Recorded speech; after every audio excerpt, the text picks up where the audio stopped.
रविवार को वाराणसी के सांसद और देश के प्रधानमंत्री नरेंद्र मोदी यहाँ पर सिगरा स्टेडियम में आएंगे। हम कार्यक्रम स्थल पर इस समय मौजूद हैं। विधायक जी, किस तरह की तैयारियाँ चल रही हैं? हरियाणा की प्रचंड विजय के बाद आदरणीय प्रधानमंत्री जी पहली बार काशी आ रहे हैं। खुशी हो रही है। मैं इतना खुश हूँ कि अब काशी में सुविधाओं का अभाव नहीं रहेगा। काशी का जो लड़का है, अब जो काशी का लड़का है वो तैरेगा, इस स्विमिंग पूल में अभ्यास करेगा और माइकल फेल्प्स की तरह ओलंपिक में गोल्ड मेडल लाएगा। वाराणसी कैंट के विधायक सौरभ श्रीवास्तव जी हमारे साथ हैं। परसों प्रधानमंत्री का आगमन हो रहा है और किस तरह वाराणसी में तैयारियां चल रही है, इसके लिए हम विधायक जी से बात करेंगे। विधायक जी, किस तरह की तैयारियां चल रही हैं? हरियाणा की प्रचंड विजय के बाद आदरणीय प्रधानमंत्री जी पहली बार काशी आ रहे हैं। इस नाते से हम सभी काशीवासी उनका भव्य स्वागत करने की तैयारी कर रहे हैं।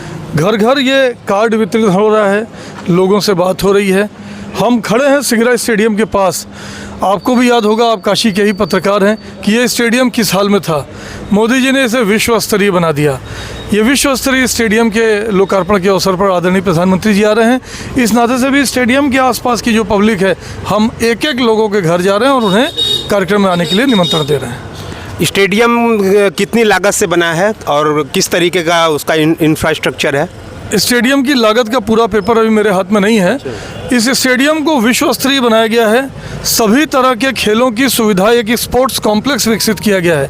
आपको याद होगा, पहले यहाँ जो स्विमिंग पूल था वो सिर्फ गर्मी में चलता था, बारिश में बंद, जाड़े में बंद। अब यहाँ 6 स्विमिंग पूल बन गए हैं और वो सारे एयर कंडीशन, ऑल वेदर, कोई भी वेदर हो, बारिश हो, कुछ हो, स्विमिंग पूल चलता रहेगा। तो खिलाड़ियों को साल भर प्रैक्टिस करने की सुविधा मिलेगी। इसी तरह से और भी कई खेल हैं जिनके लिए यहाँ तैयारी की गई है। क्रिकेट का यहाँ हो नहीं पा रहा था, लालपुर में अंतर्राष्ट्रीय क्रिकेट स्टेडियम बन गया, लेकिन एक क्रिकेट का छोटा ग्राउंड यहाँ भी बना दिया गया, जिससे जो शहर के क्रिकेटर है वो यहाँ प्रैक्टिस कर सकें। सभी तरह के खेलों की सुविधाएं यहाँ दी गई हैं और ये विश्व स्तरीय स्पोर्ट्स कॉम्प्लेक्स बनाया जा रहा है, जो खिलाड़ियों के लिए अत्यंत ही सुविधाजनक होगा। मॉर्निंग वॉकर्स के लिए भी इंतजाम किया गया। मैंने सुझाव दिया कि इसमें मॉर्निंग वॉकर्स को भी जोड़िए, तो एक बहुत बढ़िया मॉर्निंग वॉकर्स का ग्राउंड भी इसमें बनाया जा रहा है, जिसके चारों तरफ पेड़ पौधे भी लगेंगे, तो बहुत अच्छे से मॉर्निंग वॉकर्स यहाँ। एक अंतिम सवाल लूँगा विधायक जी कि गलियों के पे भी प्रधानमंत्री ने काफ़ी काम किया है, तो उसको किस तरह देखते हैं आप? वाराणसी की गलियाँ हैं, उसका भी विकास के लिए उन्होंने कोई वो? वाराणसी भोले बाबा की नगरी है, वाराणसी पूर्वांचल की राजधानी है, वाराणसी विश्व की सांस्कृतिक राजधानी है। पर सपा बसपा की सरकारों में चूंकि वो वाराणसी से हमेशा हारते थे, उन्होंने वाराणसी का कोई विकास होने नहीं दिया। ये हम काशीवासियों का सौभाग्य है कि मोदी जी यहाँ से चुने गए। 14 के बाद से ट्रांसफॉर्मेशन हुआ।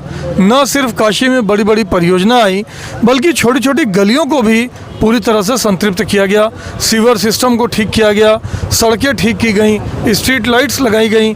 काशी का समग्र विकास किया आदरणीय प्रधानमंत्री जी ने।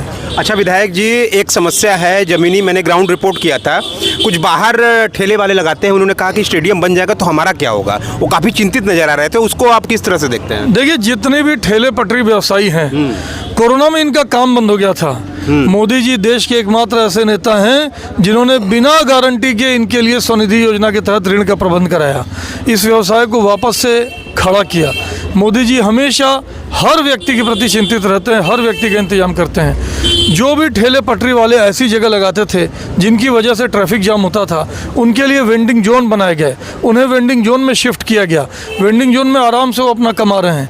किसी को कोई समस्या न कभी होने दी गई थी, न आगे होने दी जाएगी। और यही वो मंच है जहाँ से प्रधानमंत्री कल स्पीच देंगे।